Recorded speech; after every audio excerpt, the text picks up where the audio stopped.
नमस्कार मेरे प्यारे देशवासियों। मानवता के सामने ऐसे अवसर बहुत कम आते हैं जब समय का चक्र हमें अतीत को सुधार कर नए भविष्य के निर्माण का मौका देता है। आज सौभाग्य से हमारे सामने एक ऐसा ही क्षण है। दशकों पहले जैव विविधता की सदियों पुरानी जो कड़ी टूट गई थी, विलुप्त हो गई थी, आज हमें उसे फिर से जोड़ने का मौका मिला है। आज भारत की धरती पर चीता लौट आए हैं और मैं ये भी कहूंगा कि इन चीतों के साथ ही भारत की प्रकृति प्रेमी चेतना भी पूरी शक्ति से जागृत हो उठी है। मैं इस ऐतिहासिक अवसर पर सभी देशवासियों को बहुत बहुत बधाई देता हूं। विशेष रूप से मैं हमारे मित्र देश नामीबिया और वहां की सरकार का भी धन्यवाद करता हूं, जिनके सहयोग से दशकों बाद चीते भारत की धरती पर वापस लौटे हैं। मुझे विश्वास है ये चीते न केवल प्रकृति के प्रति हमारी जिम्मेदारियों का बोध कराएंगे, बल्कि हमारे मानवीय मूल्यों और परंपराओं से भी अवगत कराएंगे। साथियों, जब हम अपनी जड़ों से दूर होते हैं तो बहुत कुछ खो बैठते हैं। इसलिए ही आजादी के इस अमृत काल में हमने अपनी विरासत पर गर्व और गुलामी की मानसिकता से मुक्ति जैसे पंच प्राणों के महत्व को दोहराया है। पिछली सदियों में हमने वो समय भी देखा है जब प्रकृति के दोहन को शक्ति प्रदर्शन और आधुनिकता का प्रतीक मान लिया गया था।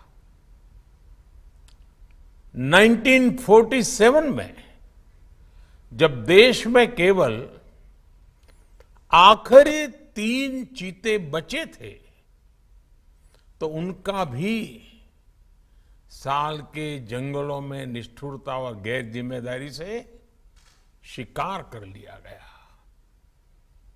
ये दुर्भाग्य रहा कि हमने 1952 में चीतों को देश से विलुप्त तो घोषित कर दिया, लेकिन उनके पुनर्वास के लिए दशकों तक कोई सार्थक प्रयास नहीं हुआ।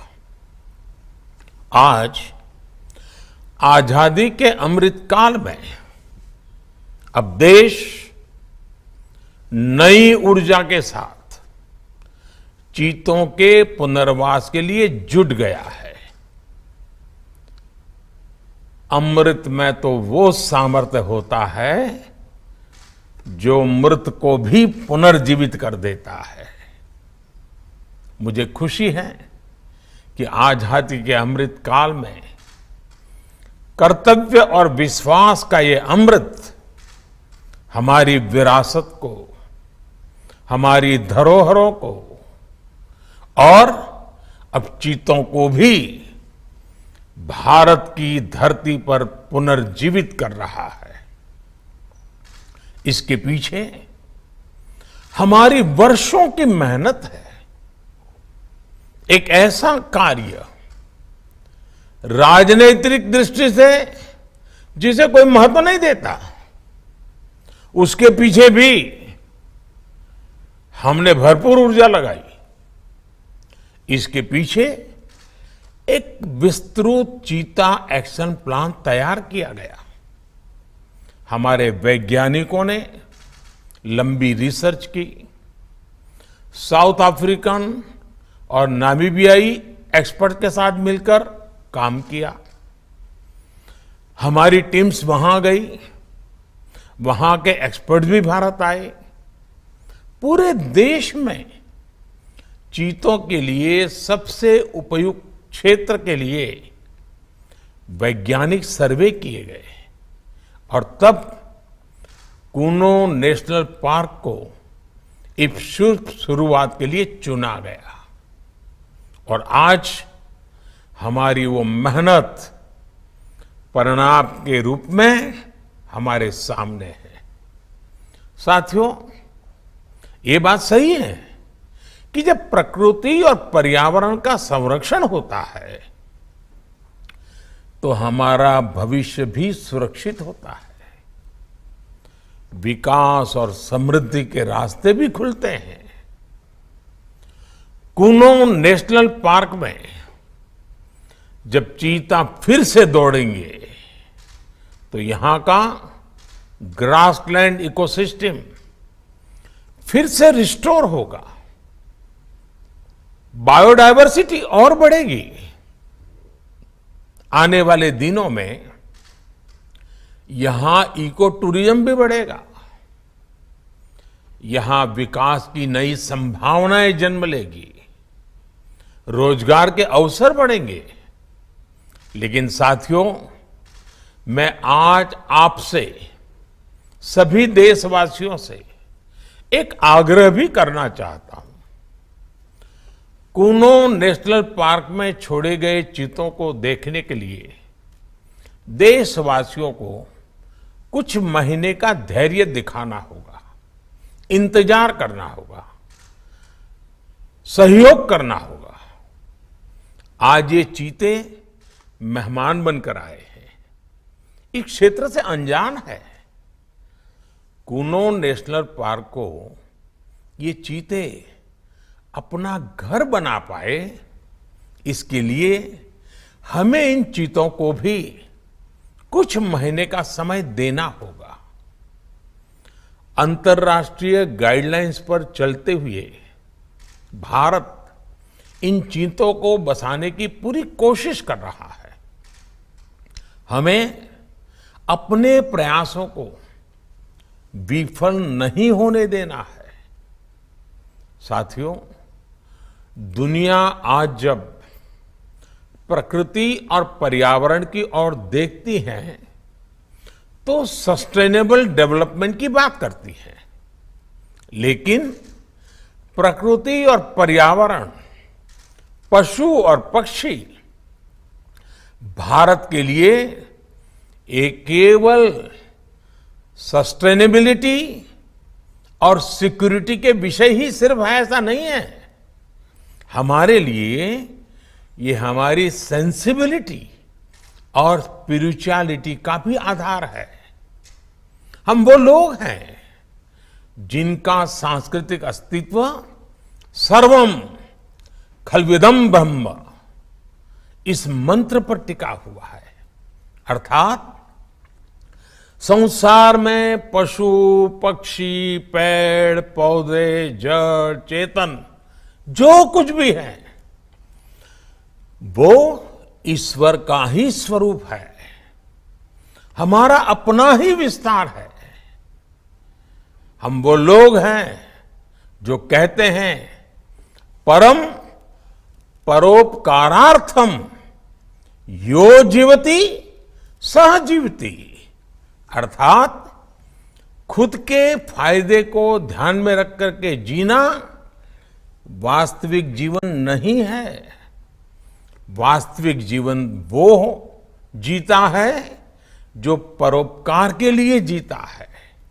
इसलिए हम जब खुद भोजन करते हैं उसके पहले पशु पक्षियों के लिए अन्न निकालते हैं। हमारे आसपास रहने वाले छोटे से छोटे जीव की भी चिंता करना हमें सिखाया जाता है, बचपन से सिखाया जाता है।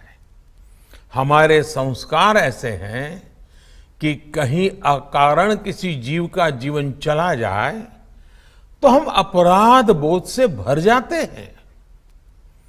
फिर किसी पूरी जीव जाति का अस्तित्व ही अगर हमारी वजह से मिट जाए, ये हमें कैसे स्वीकार हो सकता है?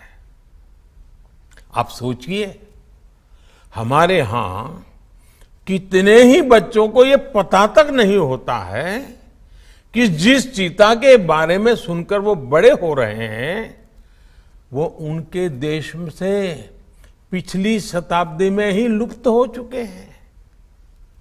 आज अफ्रीका के कुछ देशों में और ईरान में चीता पाए जाते हैं, लेकिन भारत का नाम उस लिस्ट से बहुत पहले हटा दिया गया था। आने वाले वर्षों में बच्चों को इस विडंबना से नहीं गुजरना पड़ेगा।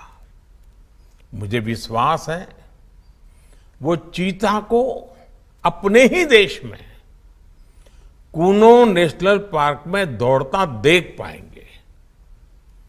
चीता के जरिए आज हमारे जंगल और जीवन, उसका एक बड़ा शून्य भर रहा है।